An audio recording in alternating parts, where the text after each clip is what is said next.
Hey, it's Gilbite here. In this video, I'm going to show you how to change the air filter in a Mazda 3.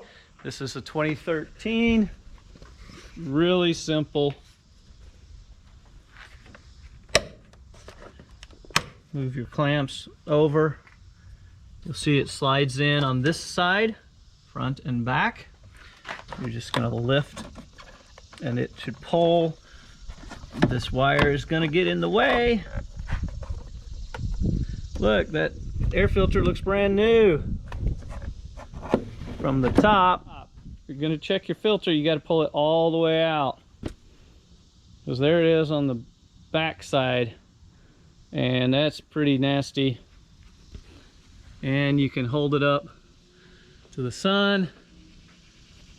See how much light is coming through. There's a little bit, but it is in need of changing. And put it back in, you just do the opposite. Sorry about the camera here.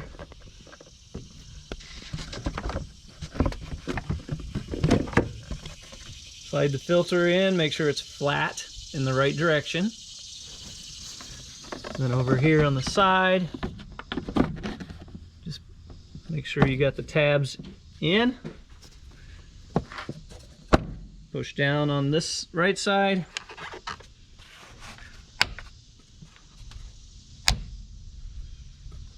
Pull up, boom, it's done. And this wire, of course, you can take the time to put it back in here or just have it sitting there. That'll be fine. All right, hope that was helpful. If so, please like, subscribe, comment, and good luck with yours.